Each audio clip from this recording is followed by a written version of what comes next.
Hi, I'm Danny with etrailer, and today we're going to take a look at and I'm going to show you how to install the Curt T-connector wiring harness on our 2025 Toyota RAV4. If you're planning on doing any kind of towing with your RAV4, like a kayak carrier like we have today, or maybe a small camper, then you're going to need some 4-pole wiring to make everything safe and legal on the road. Your wiring is going to allow you to utilize your turn signals, your running lights, and your brake lights, making it safe on the highway so they all know what you're doing when they're behind you and your trailer. As you can see, all the lights on the RAV4 are going to be working on our trailer. We got left turn, we got right turn, we got brakes, and we got running lights. Go ahead and unplug our harness, open our hatch, and show you how this is in here. So as you can see, we have a pretty long span of wire, and when you're ready to store this, you can put it just simply inside, or you can put it under your rear hatch. You store it in here. When you're ready to use it, you pull it out, and this will go on the weather seal, and that will prevent it from getting pinched by your rear hatch. So that's how it's designed, and that's perfectly normal. And we can go and plug this in and start towing. This wiring harness is going to work with your hybrid models like we have today, or your gas models. Now, if you decide to get this wiring harness, please send in a picture of your setup. We'd love to see what you're towing with your RAV4. Now, as far as the install goes, this is fairly simple. It's all plug and play connections, which is really nice. You will have to run a power wire, which is really easy in the hybrid since the battery is back here. But if you don't have the time or tools to do any of that yourself, feel free to check out our dealer locator. We can find a professional in your area to get this done for you. But if you want to do it yourself, follow along and I'll show you how to do it. To start off here, I'm going to remove the mat, get this set to the side. I'm going to remove this carpeted section as well.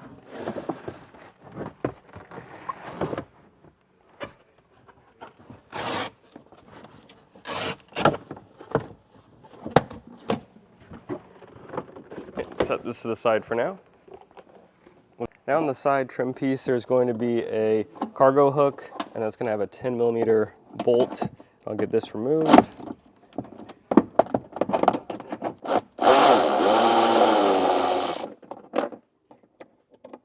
I'll get this set to the side, and up here there's going to be a push pin fastener. I'll just use a flathead screwdriver, get this in the side, twist it, get that removed, and I'll do this on both sides. And the center threshold is just in here with some fasteners, so you can just apply some pressure, pull up on it, and you should be able to get these removed. I'm going to work my way down until I get it completely removed. And as you can see, this is where it was attached, and I'll get this set to the side. And we have a hybrid today, so our battery is actually going to be right here. If you don't have a hybrid, you're going to have to run that power line over to the engine bay to get your power. But I'm going to pull up on this, and there's going to be a handle on the inside. I'm going to get this lifted away, and there's our battery. I'll get each of these side panels, and I'm working my way from the bottom. I'll get these pulled out. It helped if I put my hand on closer to the inside. There's a fastener further in. And I'm just going to pull these out to reveal some of our wire harnesses back here. And I can't pull this panel out too far because it is hitting the spare tire, so I'm going to get this removed. So I'm just going to pull this out.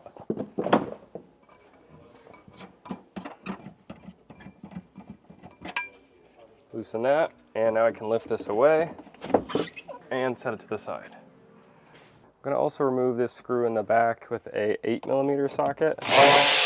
Get that removed, and then I can pull this up, and that way I can pull our panel a little further. I got the wire harness here, and the side that has the red and yellow wires is going to go to the driver's side. I'm going to find the plug that corresponds to our plugs on the harness. Pull this out, and it's not going to be this one, but it's going to be the one further back right here. I'm going to push down on the pin on the top, get this unplugged.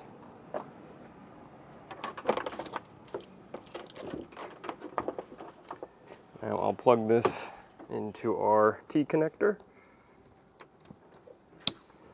Get the other side plugged in. We gotta find a place to mount our control module. They give you some double-sided sticky tape that I put on our box already. And now I think I'm gonna go ahead and get this mounted somewhere on the bottom here. I'm gonna take out this screw that's the bracket for our subwoofer. Take this out so I can get the wire behind this, and I'll just put this right back in.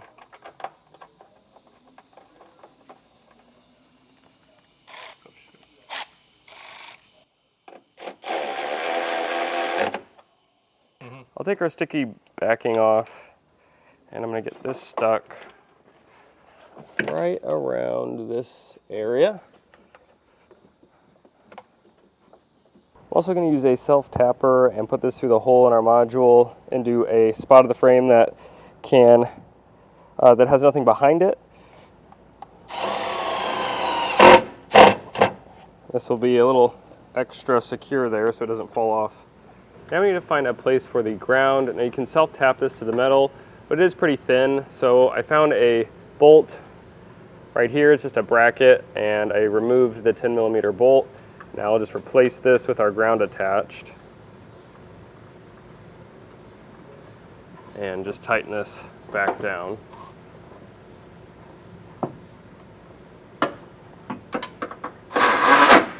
This green wire with our T connector is going to go over to our passenger side, and I just fed it through these holes in the frame, and they're so close together I can just put my hand in there and feed it on through. Get all the slack pulled and get this fed.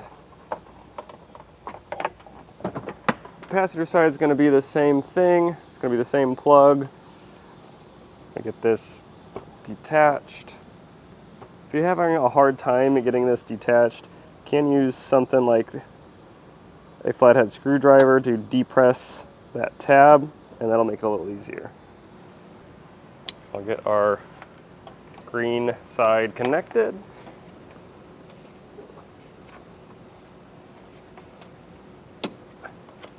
Now back to the control box. It's going to have a black wire, and this is going to be our power wire. And we do have a long wire that comes in the kit. I'm going to splice these two together and run this to the battery.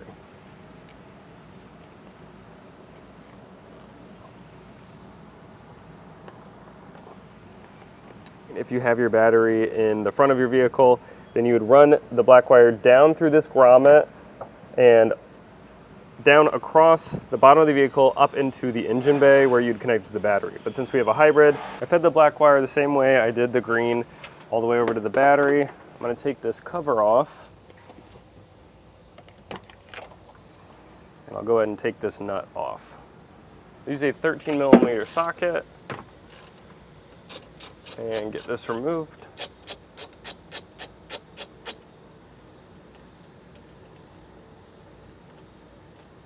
The kit comes with an inline fuse holder. Went ahead and stripped these wires.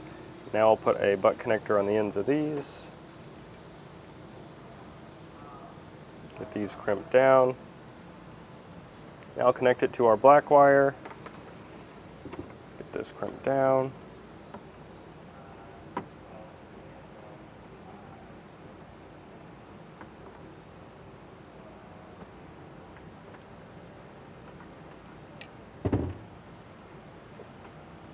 And on the other end, I'm going to put a ring terminal.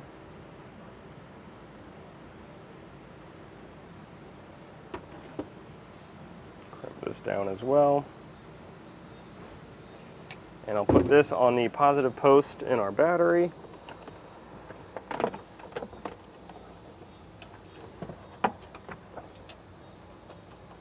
And I'll get this tightened back down as well.